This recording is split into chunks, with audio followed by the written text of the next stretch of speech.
nakabase sa Israel. Yan daw ang breakfast ko. Yellow egg. Yung egg yolk lang niya yun.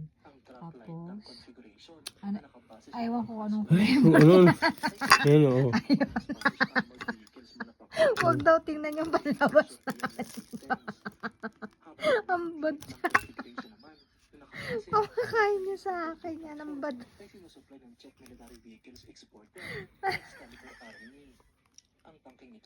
Ang kulit ka pa. Ayan, papakain mo sa akin.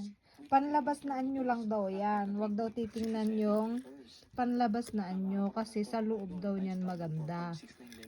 So, ayan, pinapakain ko sa kanya. Sige nga, kainin mo kung panlabas na para daw talaga sa akin. Ganyan magmahal ang asawa ko. Tapos